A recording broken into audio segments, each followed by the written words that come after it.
significado para los padres de familia con esto? Buenos días. Sí, buenos días, Luis Alberto. Sí. Bueno, estaba escuchando la entrevista con el licenciado Miguel Nava. ¿Cómo lo viste? Es que es técnica, ¿no? Y hay que sacar por eso, para que todos lo entendamos, Sí, y ahora, desde el punto de vista de las familias, era importante y muy trascendental para nosotros que la Corte decidiera ejercer su facultad de atracción, porque no podía ser que la decisión final, es decir, si la Corte decidía no atraer, los juicios de amparo se regresaban al segundo tribunal colegiado, que tiene sede en Hermosillo, ¿no? Y esto para nosotros era un retroceso porque este tribunal colegiado, pues no tiene la relevancia que tiene la Suprema Corte de Justicia de la Nación, primero. Segundo, al tener su sede en Hermosillo, está radicado en Hermosillo el segundo tribunal colegiado en materia penal y administrativa del quinto circuito, pues manejan otro tipo de presiones. Decía bien el licenciado Nava, por lo menos los socios de la guardia son personas que tienen pues cierto poder e influencias a niveles políticos, sociales y económicos, ¿no? Que tienen amigos en las esferas políticas. Entonces temíamos que ante una eventual negativa de la Corte, pues esto regresara al segundo tribunal colegiado. Ahora, ¿por qué esperábamos también que la Corte lo trajera? Porque al ser, digamos, la parte culminante de un proceso, al llegar a la Corte, nosotros, independientemente de la resolución de la Corte, pues ya estaremos en miras o en posibilidades, ahora sí, de acudir a instancias internacionales, que es un hecho. Ante 10 años de impunidad, 10 años de una tardanza absurda para que decidieran el sistema judicial mexicano impartir justicia, pues nos sentimos más que agraviados también. No es posible que haya pasado tanto tiempo. Entonces, en algún momento, el Estado mexicano y sus instituciones impartidoras de justicia tendrán que ser sujetos pues de algún tipo de llamada a atención o de sanciones de alguna instancia internacional. Esa es la importancia, Luis Alberto. Por eso, entonces, que lo que determine la Corte les va a servir a ustedes para continuar la lucha en instancias internacionales. Independientemente de lo que determine, porque una de las condiciones para acudir a una instancia internacional es que se agoten los recursos en el país donde está ocurriendo. Y este es el máximo órgano de justicia en el país, y eso va a ser determinante para ustedes, pues también. Efectivamente, así es, Luis Alberto. Ahora, eso, y ustedes qué, bueno, pero también es el fondo del asunto, le va a exigir al Tribunal Unitario, a ver, Tribunal Unitario, ¿estás bien con las penas que dictaste contra los posibles responsables o estás mal? ¿O dicta una pena mayor? ¿Sí? ¿Algo así? Exactamente. Esto lo que determine la Corte eventualmente va a ratificar, por decirlo de alguna forma, lo que ya se decidió anteriormente en un tribunal unitario, o bien le va a decir la Corte a este tribunal unitario que modifique las condenas. Es decir, por ejemplo, que puede ser que aquellas que redujo de 20 años a 14 años diga, no, vuélvelas a poner a 20 años.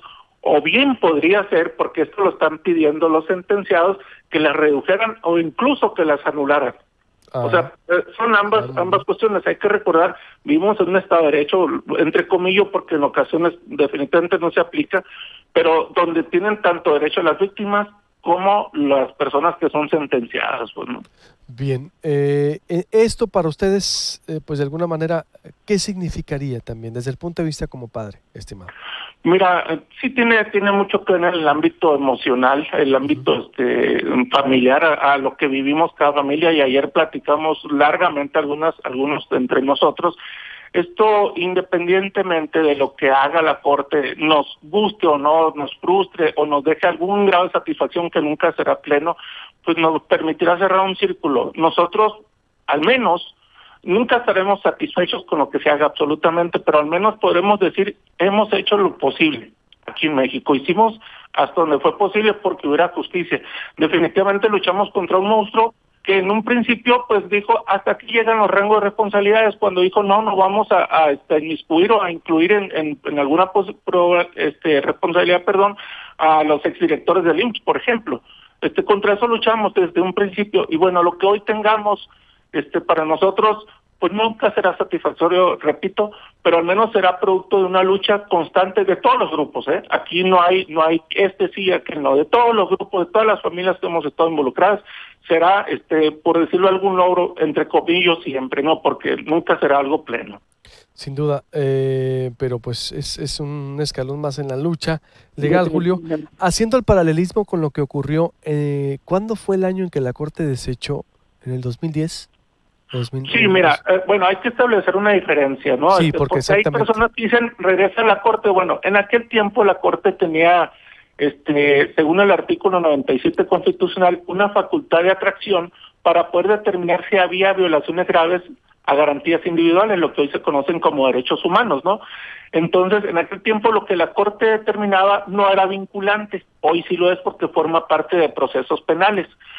Fue en el 2010, la Corte atrajo en agosto, septiembre del 2009, decidió sí ejercer esa facultad de atracción, y en sesiones del Pleno del 14, 15 y 16 de junio del 2010, pues un proyecto que había presentado el ministro Saldívar, a quien le ofrezco el mayor de los respetos. Ayer tuve oportunidad de hablar con él, un proyecto era de avanzada donde fincaba responsabilidades incluso hasta a nivel de la Presidencia de la República, pues por no convenir a muchísimos intereses en aquel momento fue desechado por la mayoría del Pleno. Sí se determinaron violaciones graves a las garantías individuales, pero se dejó de señalar las responsabilidades de quienes habían sido los servidores públicos que habían violado las garantías individuales. El entonces exgobernador ya, Eduardo Burs, los directores del IMSS, y pues te digo, hasta más arriba, hasta la Presidencia de la República habrá llegado esto, ¿no? ¿Fue porque lo operaron para que no saliera, crees tú? Porque mira, fue muy difícil, es muy difícil decirte porque no hay un elemento de prueba. Pero decirte, por ejemplo, que nos topamos alguna vez en los pasillos de la Suprema Corte de Justicia de la Nación al entonces secretario de Gobernación, Fernando Gómez Montt, cabildeando con los ministros para que el proyecto se desechara. Lo consiguió. O sea, el gobierno de la República, sí, por vía de este exsecretario de Gobernación, cabildeó, operó para que se desechara el proyecto, te digo, tan progresista del ministro Saldívar, ¿no? Entonces sí hubo un interés desde las más altas esferas del poder político de México. Es decir, ¿ustedes se lo encontraron, Julio? ¿Así? Así es, sí. Bueno, no yo personalmente, pero estaba, te puedo decir nombres, José Francisco García, Manuel, algunos de los padres. Sí, y lo que todos supimos, pues digo, el Diego Sorno lo documentó también en su momento, cómo se cabildeó todo. Así es, exactamente. Padres que buscamos también nosotros, como lo hicimos hace un par de días, acceder al ministro Pardo Rebolledo, que tenía el proyecto de lo que ayer se determinó. En pasillos de la Corte vimos también incluso al entonces, al exgobernador Eduardo Burs cabildeando, haciendo valer su poderío en aquel tiempo económico y político para que el proyecto fuera desechado y no fuera él señalado, ni tampoco fueran señalados los directores del IMSS como responsables de violaciones a las garantías individuales, ¿no? Entonces, pero hoy es otro momento, es otro tiempo. Creemos nosotros que la Corte no va a ceder a ese tipo de presiones. Por eso es que nos importaba mucho que llegara a este ámbito y no regresara a un tribunal colegiado que pues tiene su sede en Hermosillo, repito, y que puede ser sujeto de presiones sociales, políticas de todo tipo, ¿no? Totalmente. Ahí radica la diferencia de entonces y de hoy.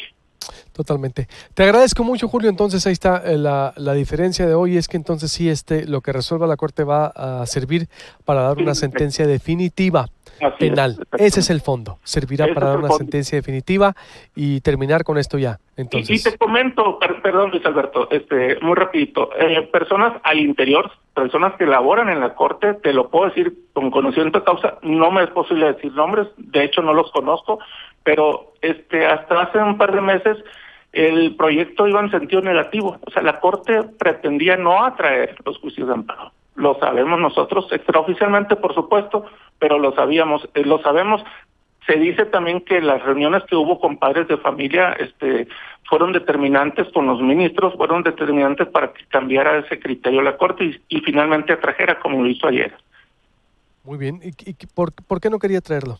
Pues no lo sabemos, pero la idea, bueno, lo que se percibe es que la Corte también en su momento pretendía lavarse las manos, o sea, no quería asumir esa responsabilidad, porque exactamente es un hecho trascendental y único, como decía, y como toda la sociedad lo sabemos, que un hecho tan importante en la historia de nuestro país, pues no, pues se pretendía que regresara al tribunal colegiado y que fuera acá en Sonora donde se decidiera, ¿no? Eso es lo que sabemos hasta ahorita. Muy bien, bueno, por lo pronto me quedo entonces con esta explicación. Julio Márquez, servirá para que se define una sentencia penal final para los inculpados del incendio, ¿sí? Así es. Eso es la trascendencia. Te agradezco mucho. Te mando un abrazo, como siempre. Igualmente, hasta luego. Julio Márquez, ahí está la explicación, porque sí es muy técnico, es un tema que ya va para los 10 años, prácticamente, bueno, 8 o 9 años tenemos debatiéndolo, discutiéndolo, y es por eso que tiene que quedar así con peras y manzanas. Corte y vuelvo con Álvaro Delgado.